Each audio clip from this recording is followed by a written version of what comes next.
Hey guys, Kyle Porter here. Wanted to make note of the fact that in this episode of Shane Ryan, we actually talked about very briefly about Tiger Woods potentially playing the 2026 Masters. Obviously, that is not going to happen now. We recorded this before everything that went down on Friday and before he announced on Tuesday that he is not only not playing the Masters, but kind of stepping away from golf and his regular day-to-day stuff for a period of time, which I thought was a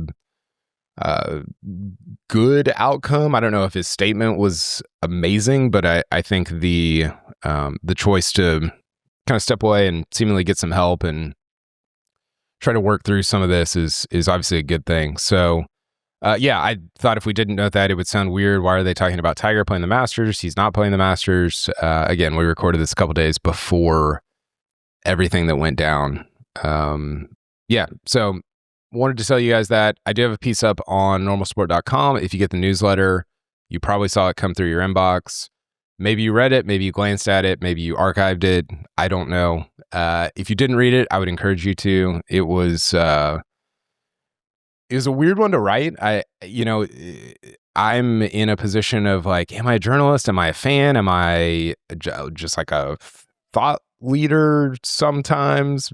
I don't know. Am I just like a Twitter boy? Like there's so many different hats I kind of wear at different times, and I don't really know what my role is. So I just kind of usually end up writing what I'm thinking and feeling. And that's what I did with this one. And in this particular instance, in this story, that's a lot of conflicting feelings and thoughts. And that comes out in the piece. And, Tiger has always been, he's been in our lives for a long time. And it's hard to know, like, we have I have felt this, and I'm sure a lot of other people have as well, but such a parasocial relationship with him that it's like, what is my role here? Like, do I call him to account? Do I have empathy and move on? Like, I don't totally know what the right thing is to do there. So again, I just kind of wrote through what I was thinking and feeling and processing. And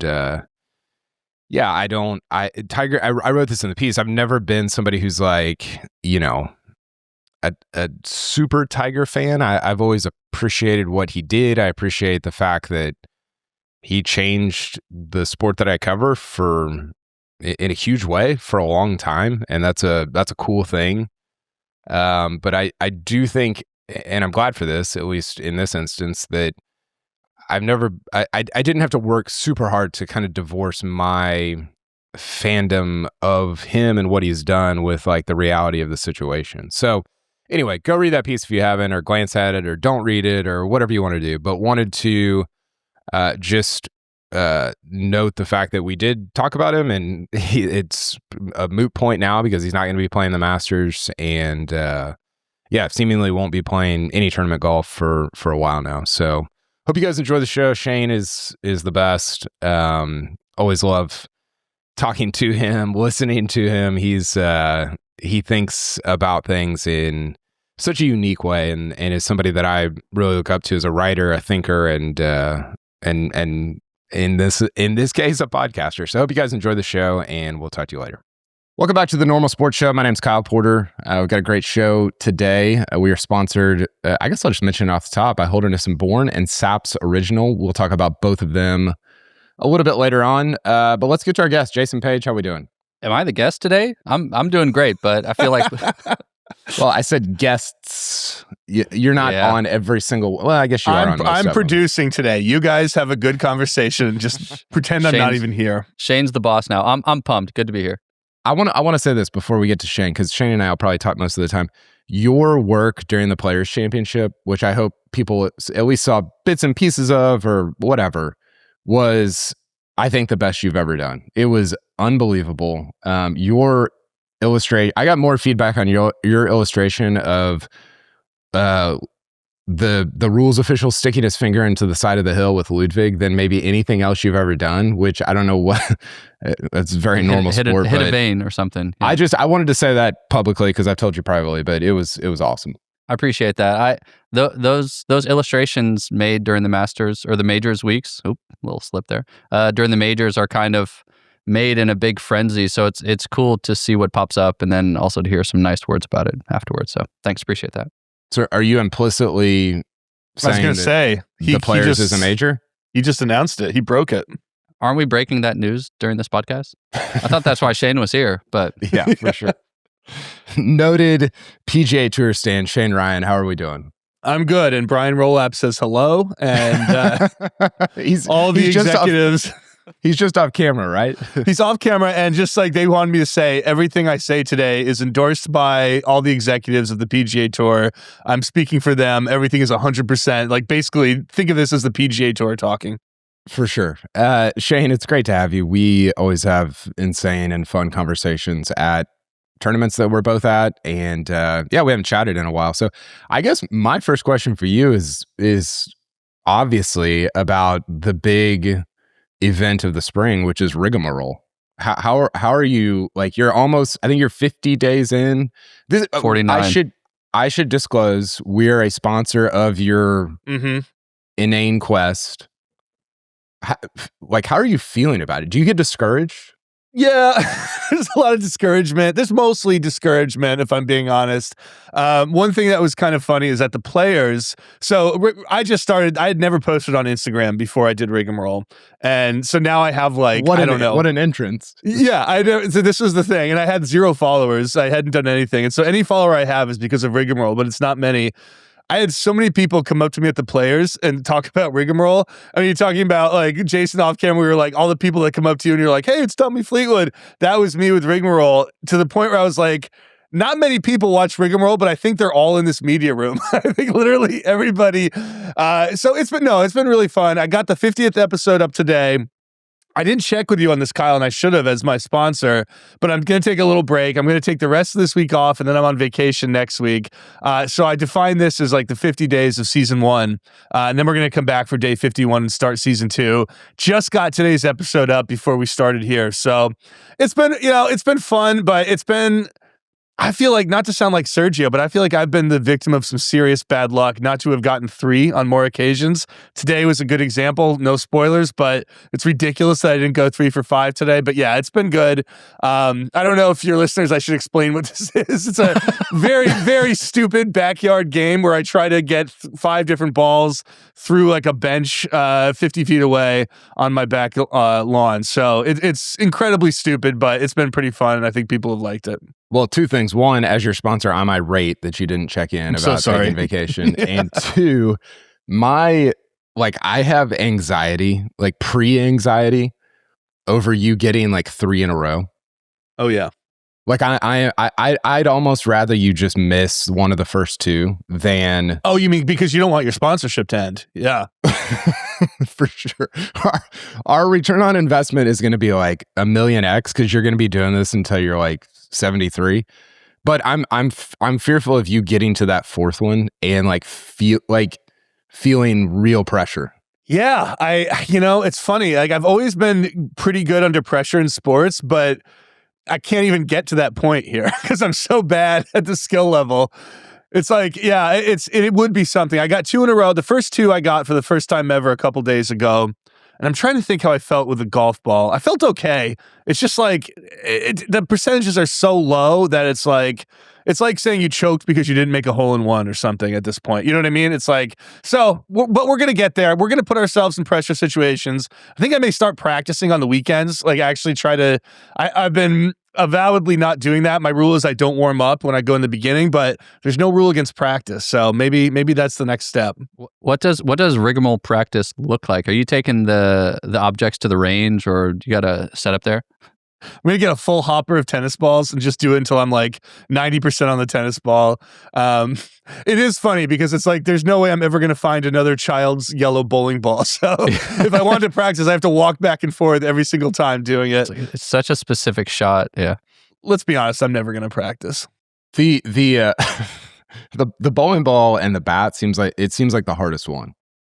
It is. I went off the post today, going 3 for 5, trying to get 3 for 5. I went off the post, and anytime it comes close and doesn't go in, you feel like fate has cheated you because it's so hard to get it close in the first place. So it was brutal. It was there was a near breakdown today after recommitting to positivity on Monday. It didn't last very long. Well, speaking of, you have gotten, we interviewed you, I guess it was a year and a half ago, and you talked about how you have started playing more golf. Obviously, you've covered it. We've probably covered it about the same amount of time, 12 years, 15 years, whatever. Are you, I know you've got Rigamarole going on, but are you still playing a bunch? How's that going? So I started to play a bunch in the spring after taking a couple months off just because weird weather and just sort of being sick of it.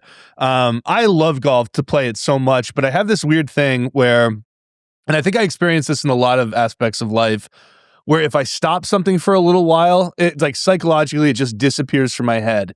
I think my parents are both like this. There's this like, don't look back mentality where it's like, I never miss, I'm never nostalgic for anything in my past life or anything, but it filters into this thing of like, if I don't play for a month, I can almost forget it exists. And so I'm in this weird holding pattern right now where my friends keep texting me to play and I'm just like, I just can't be bothered and I'm very busy with Golf Digest right now.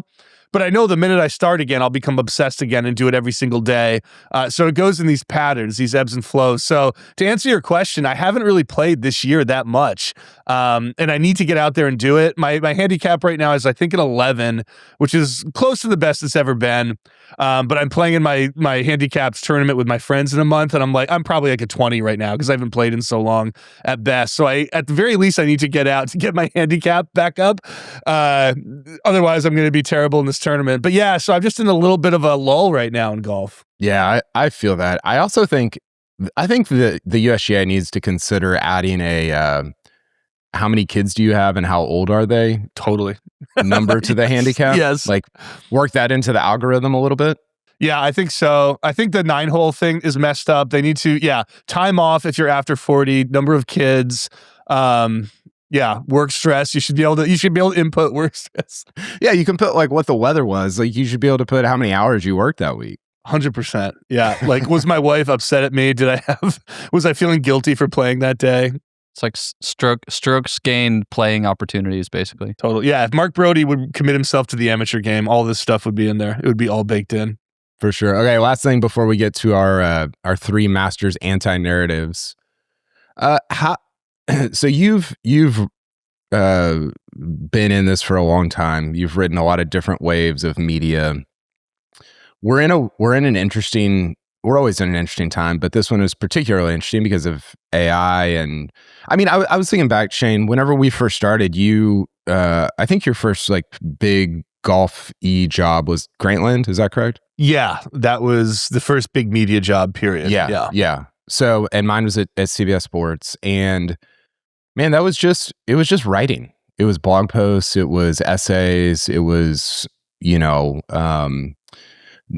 stories from tournaments or whatever. And now we're expected to be these like multimedia mogul, like, just doing, being on Instagram and TikTok and all this different stuff. I'm curious about how you're feeling about the state of media in general. That's a huge question, but I know you think about this stuff a lot.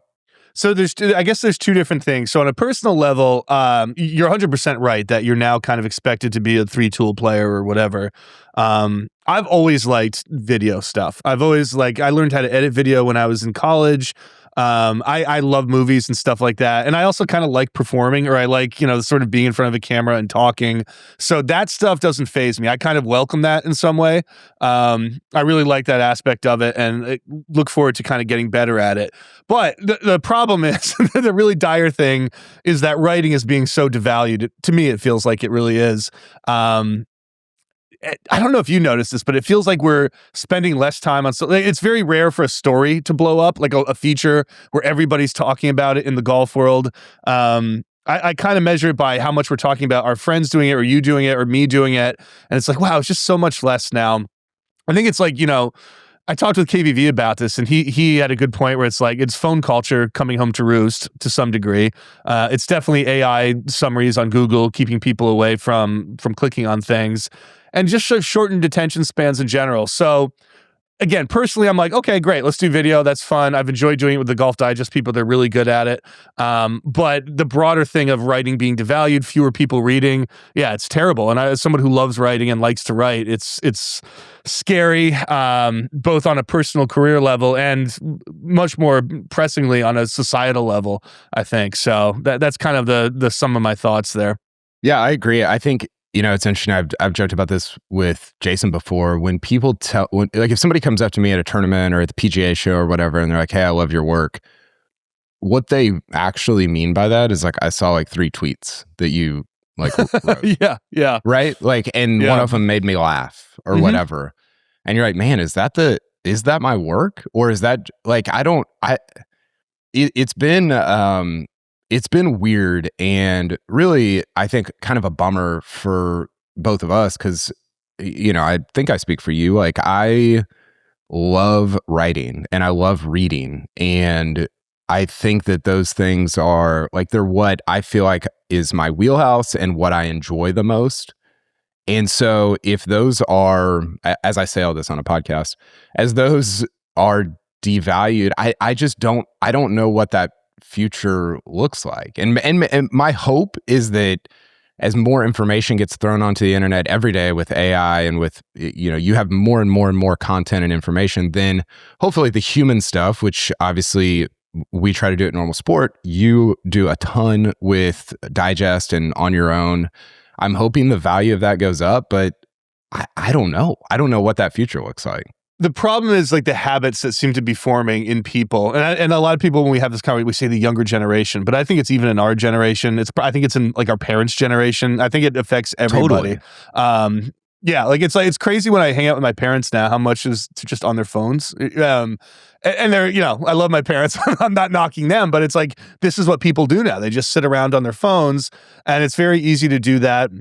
I kind of have to force myself to read books, even personally now, where I'm like, all right, it's time to sit down and read, because it would be easy to get in bed and just get lost in Facebook Reels or something at night on my computer.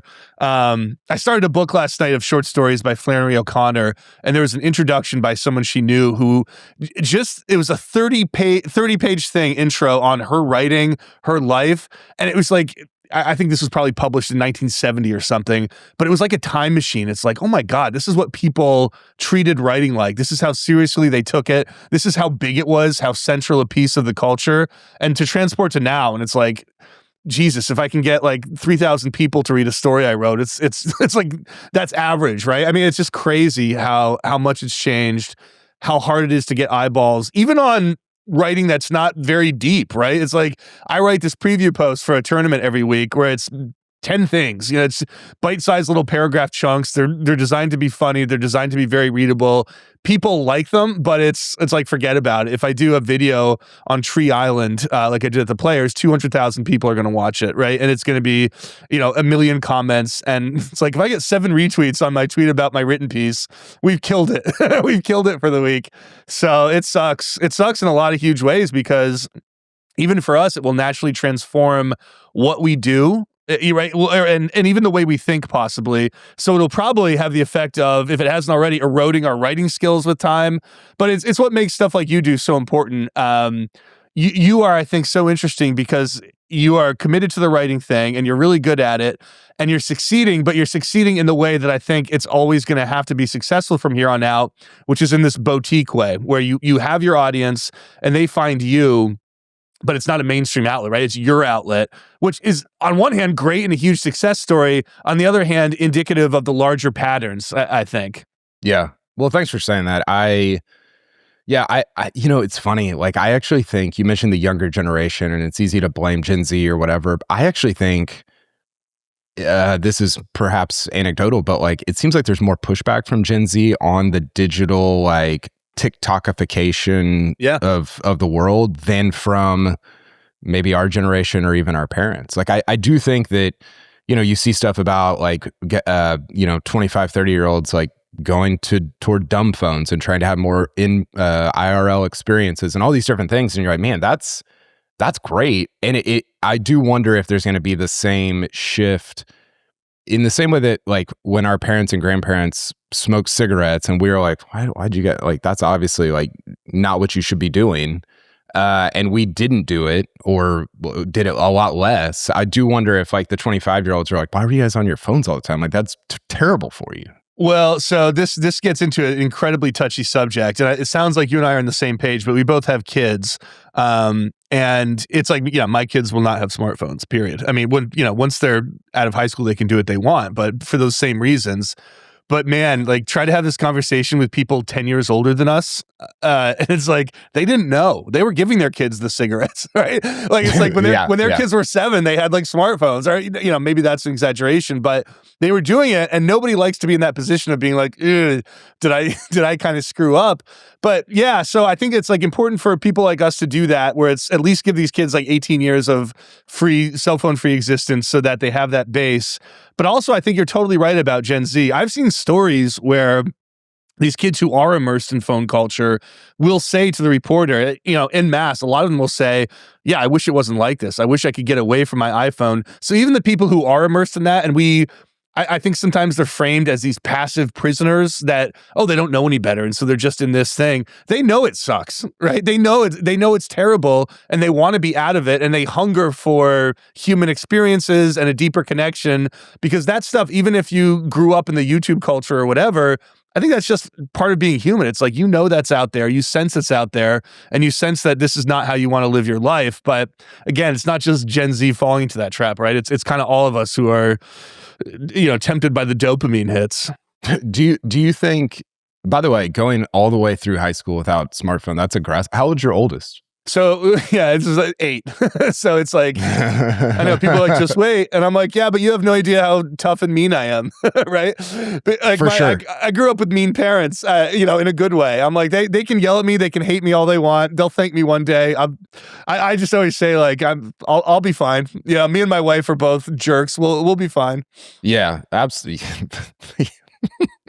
Put it on your LinkedIn profile. So our oldest is about to be 13. None of them have phones, but a lot of their friends do. And yeah, it's not necessarily harder to say no. Like it's just been no. I think the one pushback I have against withholding throughout is that you never get to like teach them how to smoke the cigarettes. Like if they're gonna eventually smoke the cigarettes, then right. you want to like be able to moderate it or like be alongside them for it. I don't know why we're talking about this on a golf smoking podcast. With them. Smoking with them, exactly. Me and my kids getting drunk on the internet. Exactly. So I do think we will eventually jump into that, but we haven't yet. Are you gonna write more physical books? Yeah, maybe. I think if I do, here's what I'm not interested in, is spending a year covering some golf thing, begging agents and players for time, and doing that. So like, you know, the 2 books I've written are like that, and they were rewarding in their way, but that's over for me. What I would do golf related is something, if a story came around like The Match, right? If I found something where I was like, what an insane story this is, I can write the hell out of this and do not a the Brooks bestseller. Koepka. Not the Brooks No. No, the Mark Frost. Yeah. If I can write about Phil, the original Match, then because I think I could probably easily get time with Phil. I think that's simple. No, if there was something I could research and treat it historically and talk to people who wanted to talk to me, that would be cool. At some point, I'll write probably another fiction book. I've done a couple of those with, you know, just for myself with no thought of profit or anything like that.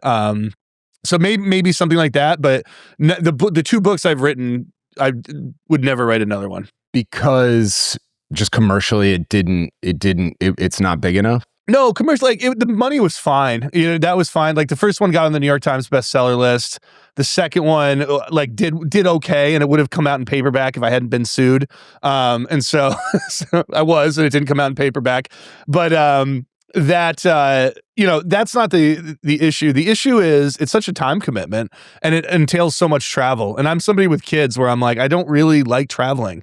I like doing it a few times a year. That's the perfect thing for me. So like going to these majors that I go to, that's great. But I don't like being away from home. Like I love my family and I love my home, and I'm turning into a homebody. And so, you know, the idea of like, you're going to be gone 20 weeks this year following the tour around, like I'd just rather die. I'd truly just kill me right now rather than do that again. I mean, I agree with you. I think we're like-minded in that of like, I don't, you know, people are like, oh, you must get to go to all this stuff. And I'm like, I pick like 4 or 5 things, and that's plenty. Maybe even less than that. I do wonder, you know, I think you would do such a great job with, you know, like, and you could report on it a little bit, but I think also just I'm interested in how your mind works of like, hey, here's 10 theories I have about the Ryder Cup. And you could write and publish that book. And I think that would be, you have so much Ryder Cup knowledge and takes and thoughts and all that stuff. I wonder if, I guess all that to say, I wonder if there's going to be more like 100-page books in the future or 75-page books where you're just getting something tactile in front of a human that is very different than like what everybody else is producing. Yeah, that's a cool idea. I think like on the Ryder Cup front, I almost feel like I got everything out in my book. Like it just was, it was about the whole history of the Ryder Cup. It was about theories. I don't know if that would be the thing, but I agree with you. But yeah, like the way you kind of do it with your Rory book coming out. Yeah, I think there's a big market for that. And it's a thing you can do yourself, right? And it can be a physical copy if you want, or it doesn't have to be. And it's, yeah, and that's lower lift. You don't have to wait 9 months after you've finished it for it to come out because the publishing company is, has going through their whole process. So yeah, I think that it's a good idea, and it's something you need a big audience, which I think you have, but it's a cool idea. Yeah. Okay. 25 minutes in, let's talk about Holderness and Bourne. Jason, you and I are obviously huge fans. We're both wearing Holderness and Bourne right now. You can visit them, hmbgolf.com. We are putting in a big spring order, post first major of the year order, for some new gear. And yeah, I'm excited about that. They've got some amazing colorways that we're going to throw Norman on, and yeah, we're fired up about it. Their selection made it very, very difficult to pare down to like a reasonable order. Otherwise, I think we were up to like 10 pieces. We got to pare it down to like 5, which it feels like a monumental task because it's like you don't want to kill your darlings. But yeah, it's all good. You can't go wrong. We got to sell more Rory books to to be able to put in a Holderness and Bourne order. But yeah, we've got the one that I think we're both really excited about is the Lawson hoodie. I think that's what you're wearing right now. We've got some more of those on the way. And yeah, check them out, holdernessandbourne.com, and we will get to our Masters anti-narrative. So Shane, the idea here is everybody's got their Masters storylines, narratives going into this first major. This is a little tricky because you can find what's the quote about I saw on Twitter that somebody said Steph Curry couldn't shoot or whatever. It's like nobody's saying that, Yeah, right. So you can find any narrative. I tried to limit this to like, okay, these are like some narratives that people are actually talking about, and I'm going to try to put a hole in it and say like, no, actually, I don't think that's actually true. So I've got some that are specific, some that are a little more broad, but I'll let you start off. What's your first Masters anti-narrative? So I'm reading yours in the document, and yours are incredibly well thought out and serious. Mine are stupid. Perfect. That's perfect. And it is a little bit like the Steph Curry thing, imagining what people will say and then responding to it that might not exist in the real world. So my first one is, I'm imagining in 2 weeks, Scottie's going to have a new kid. He's going to come in, and like the whole thing is going to be, you know what? Some things are more important than golf, blah, blah, blah. Scotty's going to be totally at peace, happiest he's ever been that he has a kid. Here's what's really going to happen. He's going to spend the entire tournament pissed off. Like, he's going to be the maddest he's ever been because he's going to have no chance to win. That's my hot take, is he's going to, wow. He hasn't really been playing that well, and he's going to, now he's got a new baby. It's not conducive. And we're going to expect this like Buddha, this serene Scottie, but he's just been chippy. He's been so chippy all year. I think we're going to get like fake fist pumps, all the annoying things he does. I think Scottie's going to be like just pissed the entire tournament. Where are you at with Scottie in general? I remember you tweeted and wrote and talked about his press conference at the Open last year, and I find him obviously super interesting. I'm curious about like where you're at with him, just not even from like a who cares about how he plays, but just from a coverage standpoint. Yeah, I think there's like, I was talking about this the other day, and I was like, there's two Scotties. And when Scottie's playing well and winning, he is introspective and interesting. I love that. I think we all love that presser at the Open. And it's like really interesting. I think he's, then you're like, wow, this guy's has more depth than people give him credit for. And then when he starts playing bad, it just gets this like petulant streak. So at the Players, we were there, and Adam Schupak, it was after his round, he was in the flash area. Adam Schupak was asking about his driver. what he was using, because he had intended to change it, I guess, but then didn't and put his original back. And at the end of that exchange, which was already chippy for no reason, Shupak was like, so are you going to keep the original driver in the bag? What he was asking was very simple. Are you going to go back to the other one after today or whatever? And Scottie's like, yeah, I think it's been a pretty good driver. I've won a few tournaments with it. And you're just like, he wasn't like saying that. He wasn't insulting your driver. He was asking a very specific equipment question. But he does this all the time. Like he did it with Brody last at Players Championship, actually, where when things aren't going well, he gets this thing of like, and it's always that specific thing of going, oh, what, you don't think I'm a good enough golfer? Gee, maybe I've done this a few times. Maybe I know what I'm doing. And it's just like, ugh, that part of him I hate. I hate the fake fist bumps. I think that is so whiny and performative. So I like Scottie a lot. It makes it sound like I don't, but I think like when he starts playing bad, he is just like, there's the whiny kid that comes out in him, which if anybody's watched Rigamarole, I have that too. I get it, but but I don't think it's appealing. And I think it's like, you would want over time for this to kind of go away and there to be like a little bit more, I don't know, adult behavior or something. I agree with that. I think two things. One, I think he views, and this is hard because it's two sides of the same coin. He views anything that is not helping him win golf tournaments as non-essential. Mm-hmm. And that includes you and me. That includes pro-ams. That includes just, and part of that's his superpower. Like I think his superpower is saying no to things. No, I'm not going to do your stupid like luxury car commercial, shoot 5 days a year. No, I'm not going to do this. I'm not going to not going to do TGL. I'm going to practice every single day. And so part of that is like what makes him who he is. But it can also, when he's in a bad mood like that, come off like, yeah, man, like I'm just doing my job, like he did this with me at, during the phone call press conference last year for the Masters, where I said something like, hey, it seems like you're a little bit uncomfortable with being like the number one guy in the world, being famous, being all these things. And he's like, I don't understand the question. And you're like, that a lot of people have done. Like I saw Xander actually do that to Shupak too, where it's like a very simple question. He's like, what's the question? I don't get it. And you're like, really? It seems very simple. Like it seems very explicit. But here's the thing, Shane. Like I think a lot of these guys, they are more introverted than it seems like a professional athlete would be, because they've grown up playing golf by themselves. Totally. Like that's such an introverted thing.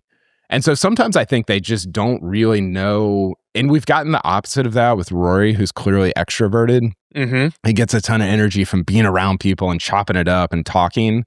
But that's like not the norm. Totally. And so I think those two things kind of play into to Scottie's petulant. I noticed it at the Players last year. Like he was just like, mm-hmm. I don't know, man. Like it's weird. It's not. I think I heard Tron say like it's not becoming of the number one player in the world, and I kind of agree with that. Yeah. Yeah, it's funny because it was an emerging thing at the Players last year, and then Morikawa came and blew it out of the water with his stuff. It was like everyone stopped talking about Scottie because Morikawa was like, I don't feel you deserve anything, and I don't respect you. Not really, but... And then doubled down. But no, I think you're right. I think that's a great point. And the one thing I would add is that along with being introverted, they suffer from the fact that they're famous and that they're good at golf. We almost perceive them as larger than life and don't almost expect that they're not going to be introverted or expect that they're going to have interesting things to say. So there's this double-edged sword where you're like you said, dealing with the shy boy who played golf his whole life and hasn't not like the rest of us where we've been talking our entire lives and we love it and that's what we do. And then all of a sudden we're there expecting to say something and they're like, what do I do? Even when it doesn't seem like it. Like Scottie especially he's a big guy. Like he's got that kind of like, kind of like jock laugh. He seems cool. He seems like the kind of guy, like the jock in high school who would have been like kind of a dick sometimes, but mostly you would have liked him, right? Like that kind of, and you're like, oh, that's who he is. And then sometimes it just is like, he's obviously doesn't want to be there. And it comes out in these like sort of snappy ways. Yeah. And to be fair, like I might act like I have no idea how I would be in that situation. He's put in a ton of situations where it's like, I'm exhausted of this. You like, we are annoying at times. So like, I get it. But at the same time, like, I think the hard part, Shane, is, the way Tiger dealt with that is like just never giving anything. And we got used to that of like, oh, shot 68, made some birdies, made some bogeys, and that was it. And then with Rory, it's like he gave you everything. He gave you like maybe too much. Like he gave a ton. And I think Scottie's hung up between like, I think he wants to give something, but like when he does, it exhausts him in ways that it didn't with Rory. And so he can get like kind of wound up a little bit. So all that to say, like, I obviously love Scottie and have written a ton of stuff about him, but the petulance can be there at times. My first counter narrative, anti-narrative, is actually the opposite of that. So I've heard a lot of people say, tournament's wide open, anybody can win it. Tournament's wide open. I think, a ton of people could win this golf tournament. Shane, I think if you beat Scottie, like, you got a pretty good chance to win. And if you look at he's played Augusta National 6 times.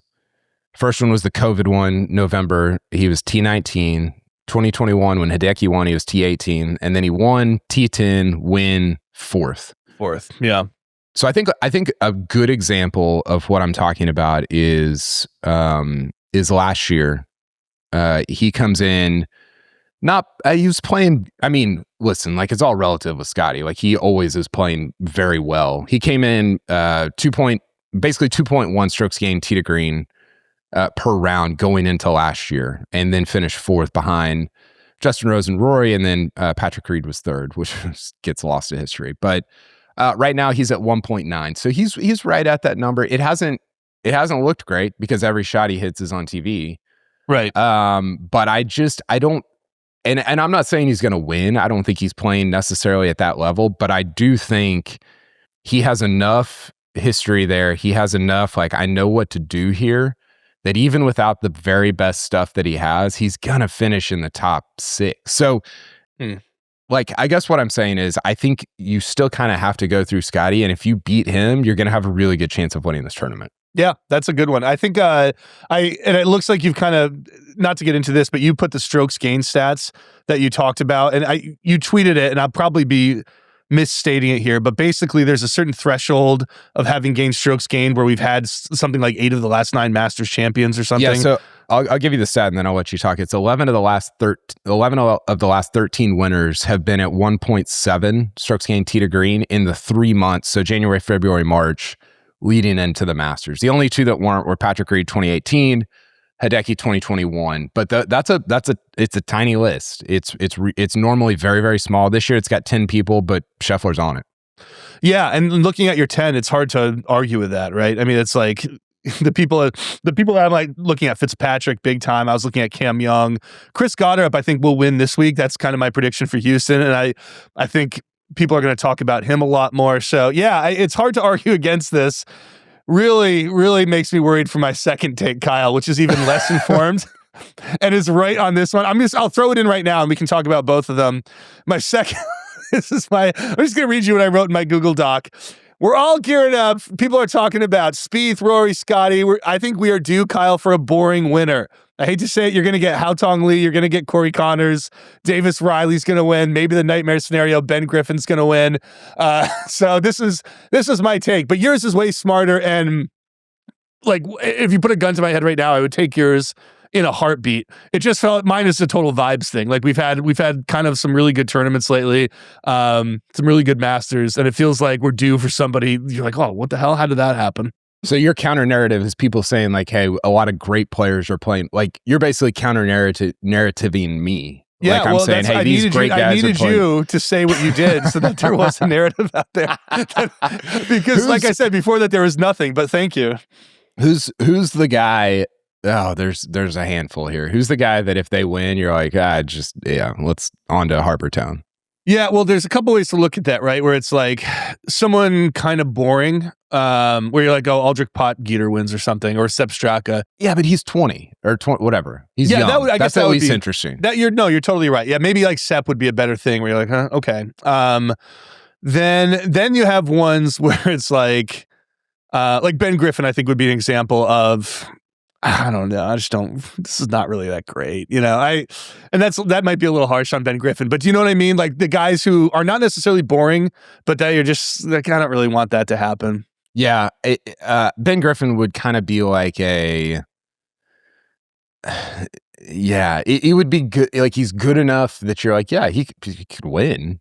But he's not like he's almost like a poor man's Max Homa. Where you're like, yeah, he could definitely win, but he's not quite like interesting or fun enough to kind of gin up some like good narratives. I think somebody like Brian Campbell. Oh, that would be tough. Yeah, that would be tough. I'm just going through the field list. How'd you feel if ZJ won?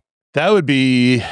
I mean, that wouldn't be boring, would it? I mean, it'd be weird. It'd be so weird, but it'd be hilarious. I mean, it would be genuinely, that would be the funniest possible result, I think. Or maybe not funniest possible. It'd be the funniest result we've ever had for a Masters champion, I think. I'm just looking at the list of past champions, and there's ZJ plays a part in like one of the most kind of like superstars and then one dud mixed in there. If you start in 2000, you go VJ, Tiger, Mike Ware, no disrespect to Canada, Phil, Tiger, Phil, ZJ. I mean, what a stretch with Mike in there in the middle. No disrespect to Canada, but yeah, ZJ was kind of in it last year, by the way. I think he finished like T9 or something. That's so crazy. It was so crazy. Yeah, I don't know. I mean, so just to read my list here of the guys who have been great from tee to green in the first 3 months. It's Morikawa, Fitzpatrick, Siwoo Kim, which I think would be a hilarious winner.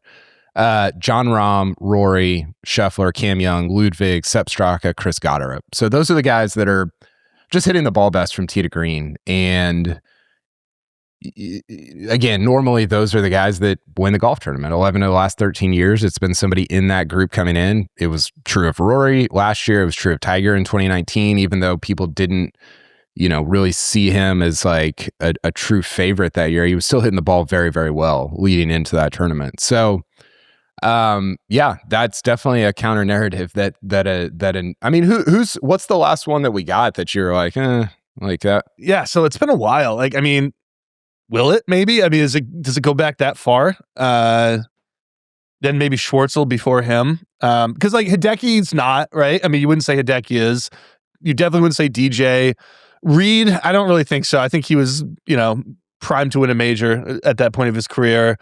Yeah, I'd say Danny Willett. I mean, so it's been a decade. What about, is there a thing with the sixes? Nope, Phil won in 2006, so forget that.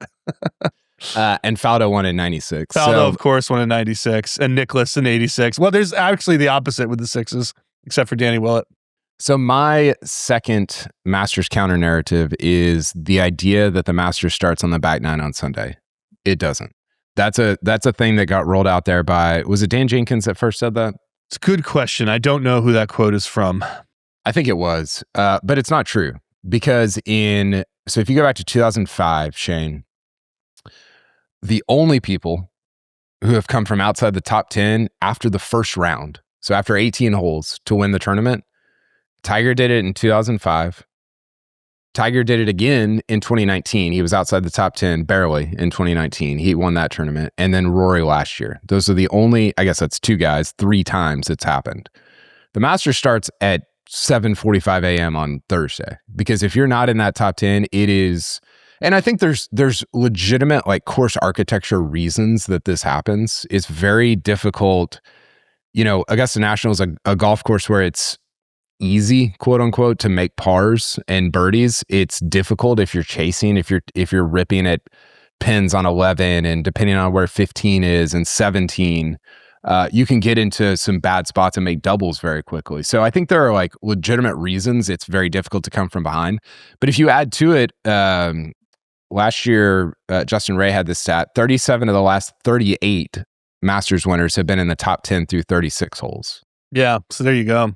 Now it's 38 of 39 with Rory, because he was in the top 10 after shooting 66 on Friday. So The Masters does not start on the back nine on Sunday. It starts on Thursday morning, and we're gonna have it whittled down to know like one of these guys is probably gonna win the golf tournament. Yeah, great take. Great stats-based take. Completely agree. It's like at the time that came out, it probably sounded like genius because you're like, oh man, there's so much topsy-turvy stuff that can happen because of the pressure.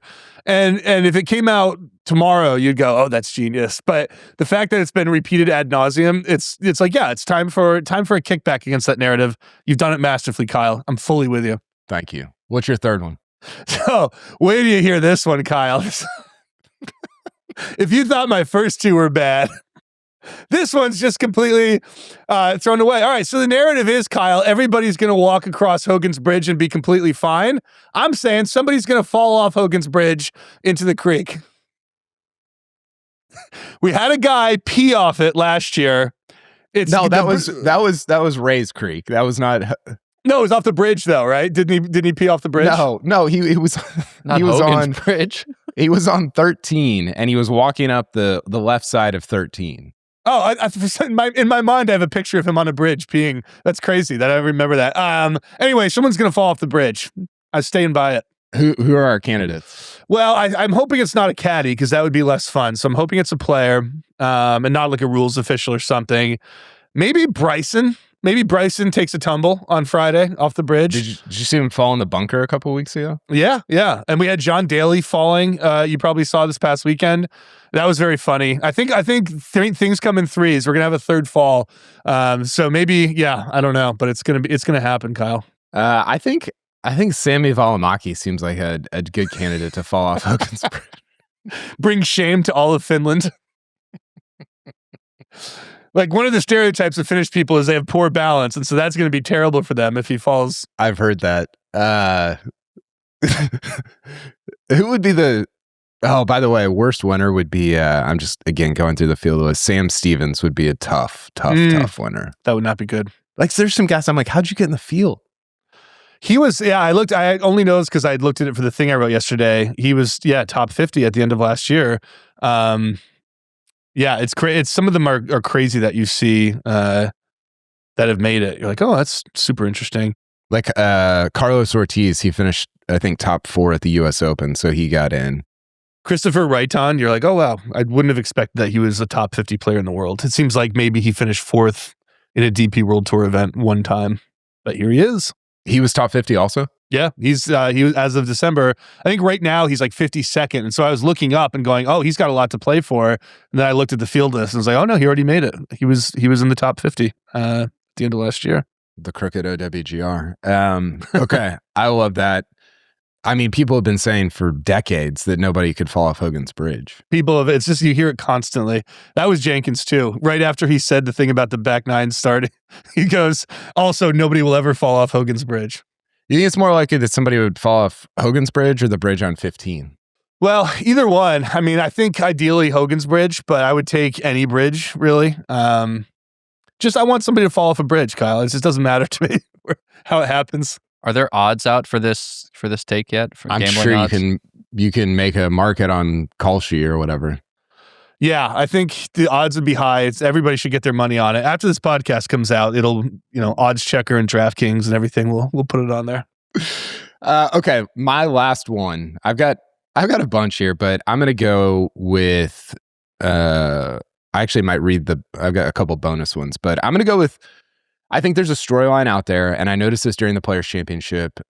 You talked about this actually on a YouTube video that you made, which I watched. I don't know if I commented on it, but I watched it. There's a narrative that Ludwig can't close out a big tournament. And I think that I think some of that's fair.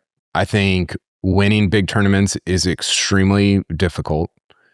I think my counter narrative is that he can and he will. I think there's a couple things here, Shane. One, he shot 66 at Torrey last year to when the Genesis moved to Torrey, and shot 32 on the back to win that tournament by 1.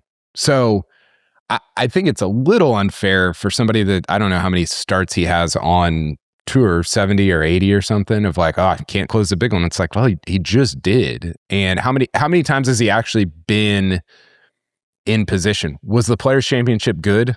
No, absolutely not. And I agreed with your analysis that, and yours was a little bit of a counter narrative of like, oh, what a cool customer. And it's like, He no, looks so cool. Look at, he's smiling. He's high-fiving kids. Nothing bothers him. Yeah. And you're like, I watched him swing. It looked like a lot of things were bothering him. So I think both things can be true. Like, you can be nervous and you can learn from it. This is historically the traditional path of a pro, is like you learn from things, you get better, and I mean, this is Phil's story at Augusta, right? And a lot of guys.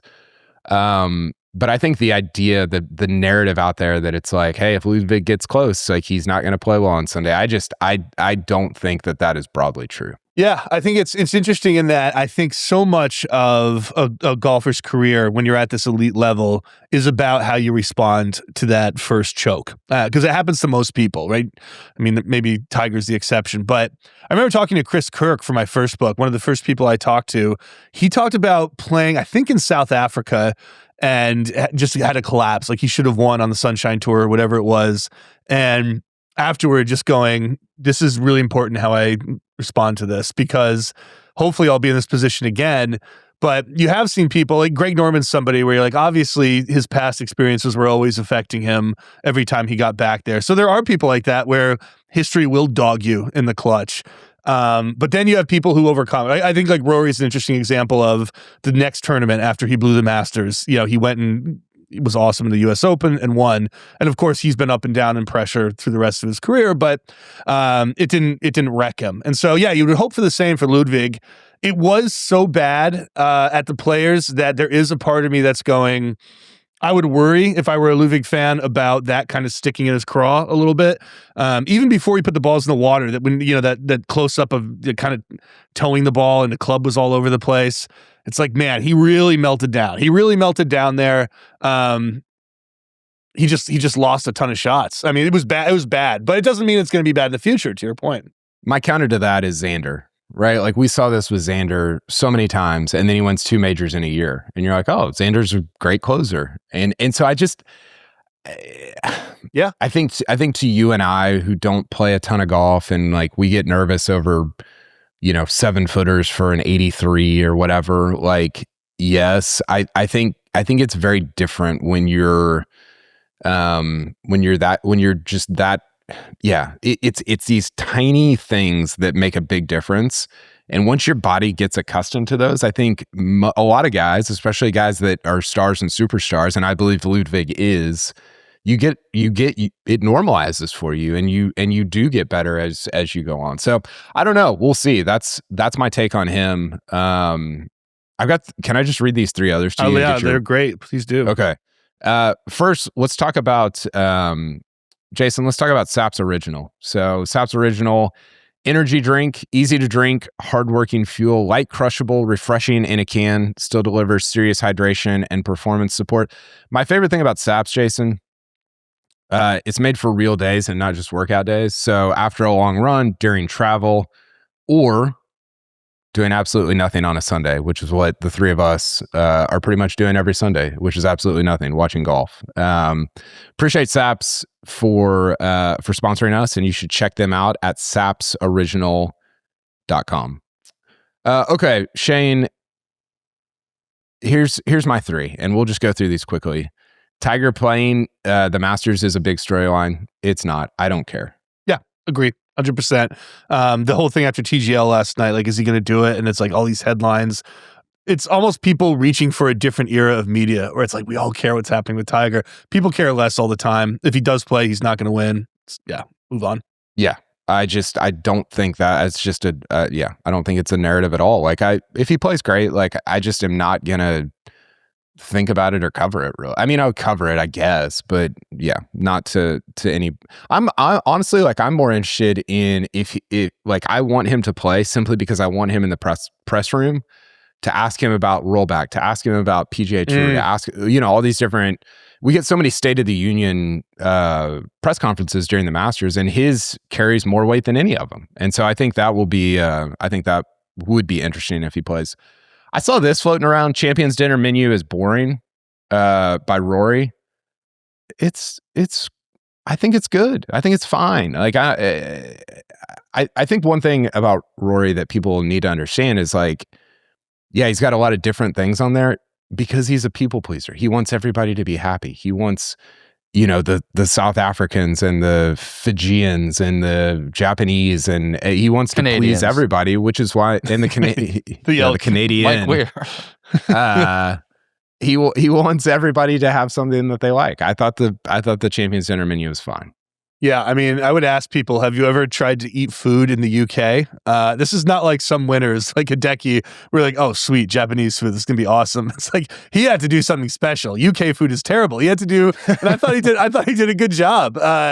Yeah, Irish and British food is awful. But yeah, I like looking at the bacon wrap dates alone, I'd be like, just give me a plate full of these and I'll be happy. Those look so good. The tuna looks awesome. You can't go wrong with Wagyu and seared salmon. The toffee pudding looks good. Can't eat shrimp. I'm allergic, so I would kind of ding him on that one. But yeah, everything else is fine. It's just if there's a criticism, it's sort of eclectic, or it doesn't necessarily flow. So if you're going to be like a kind of snob about that, I guess I can see that. But everything individually, I think, looks like it would be a terrific meal.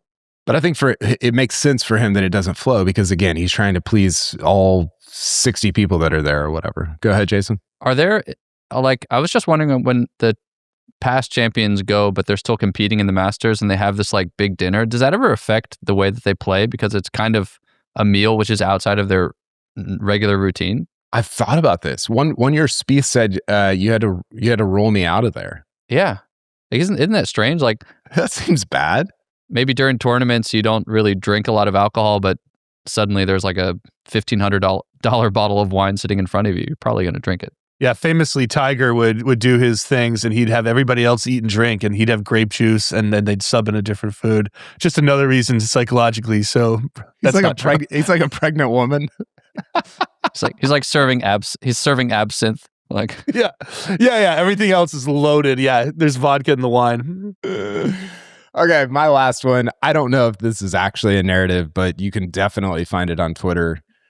Rahm and Bryson are not going to be competitive because they're playing on LIV. I call BS on that. My counter narrative is that they're going to both play a big role in this Masters. I think either one of them could easily win it. I think I personally think Rahm is just broadly underrated as a professional golfer. And Bryson's playing great, and he's gotten better here. He's got 2 top 10s in his last 2 starts. He's learned it. He hasn't, his iron play hasn't been amazing at Augusta National yet, but he has gotten better, and I give him a lot of credit for that, especially after the par 67 take a couple years ago. So yeah, I think they'll be super competitive. I think so too. I think, and if you look at the data golf rankings, they're both right near the top of the game.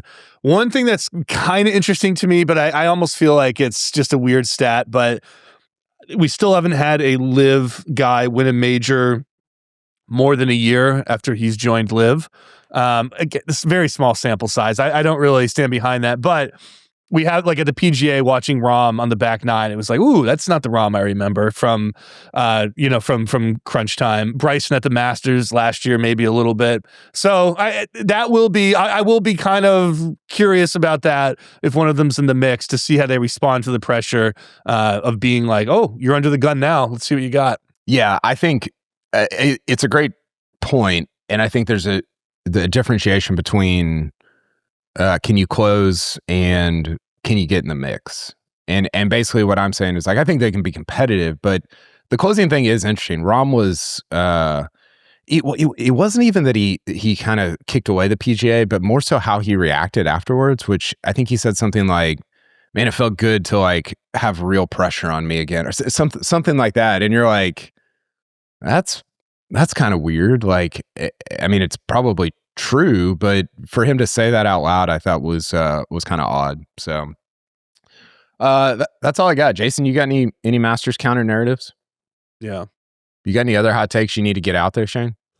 No, just that, here's one thing that's been on my mind. I don't know if it's necessarily a hot take, but Brian Rolap has all good ideas, I think. Everything he's doing are good ideas. There are so many people who seem invested in pushing forth this narrative that it's harder than you think in golf. You're going to have so many obstacles. You're not going to be able to do it. Kyle, as like an entrepreneur guy yourself, right? As like we like the disruptors and everything. I'm like, how about a little positivity from the golf world? How about getting behind, like, what do you want? What do you want? Everything to stay static and then the next TV deal to be like, $500 million or something? Like, come on. We need to be like a little forward thinking here. So that's been something that's annoying me lately, where I'm like, let's have a little positivity behind Roll App. It feels like golf's traditionalism is very much invested in like, here's a big mud pit for you to wade through as you try to save the sport. I guess I would say, who do you feel like is too deep in the negativity? Joel Beal, number one. I teased him about this, the entire players. I was just like, I was taking on the persona of just like Roll App's number one cheerleader and being like, man, why are you so negative, Joel? Like, why are you just getting down? This guy is like a hero. This guy is a visionary. And now he did write a story that was kind of like, it's going to be harder than he thinks, which Joel is incredibly smart, so I'm sure it's true. But I don't know. I feel like I've seen it in a couple different places, and unfortunately I can't name them now other than to throw Joel under the bus, but it's out there. The narrative's out there, Kyle. Believe me, the narrative's out there. I saw on Twitter that Steph's not a good shooter. Yeah. I don't disagree with you. I think the most encouraging thing about Roll App, and I read some of this on for the Normal Sport newsletter, is like he's casting vision and getting constituents on board rather than the other way. It always felt like Monahan was like looking around like, what do you guys want to do? And then that was a good mini Monahan right there. And then casting whatever that vision is and being like, well, that's what we talked about. And it does feel like Roll Up's like, no. Like, I'm in charge. Here's what we're doing. And if we get 80% of the way there by horse trading or whatever, like then I've done my job. And that's a different thing than what we've seen over the past 10 years. 100%. Yeah, I'm with you. There's such a categorical difference between him and Monahan. Oh, it's crazy. But isn't it interesting that Monahan is kind of like fitting right into that number 2 role pretty well? I mean, if you kind of believe it, and like Roll App was really nice to him at the press conference, and now it's like he might stay on for a little while. You're like, yeah, maybe this guy was meant to be like your consigliere and he's really good at it. But he's just not meant for the top seat or something. Totally. I think that's totally true. Like, people, I know people at the tour that really love Monahan, like just as a person. But there's a difference between being Tiger and being Colin Morikawa, right? Totally. Yeah. And not everybody is supposed to be Tiger. And I think that, I'm pumped about the Roll Up era. I mean, I tweeted this, but everything that he said at the presser, it was like, I feel like, is he in our texts? Like, is he in our, like, when he said match play at the tour championship, I'm like, this guy's been reading my shit. This guy Roll Up is a huge Shane Ryan fan. Kyle, we talked about this years ago. Like, I don't know why the PGA Tour or the powers who be don't gather up golf media podcasters. I mean, they're spewing out ideas like every week, and it just kind of goes into the ether like, oh, that's a great idea. That's a great idea. But it feels like it's finally kind of hit home and they listen. So it's kind of nice. Yeah. I'm cautiously optimistic about it. Shane, not cautiously optimistic about you and your work. Pumped to read some master stuff. Pumped to we're in a one and done league. You're not in our fantasy baseball league, are you? I dropped out this year. Yeah, I didn't do anything last year, and I was like, I can't put people through that again. Yeah, I'm already regretting it. It's opening day as we record this, and I already regret joining the league. But we'll have plenty of opportunities to chat throughout the year. Appreciate you joining, and keep up all the good work. Kyle, Jason, thank you guys. It was awesome.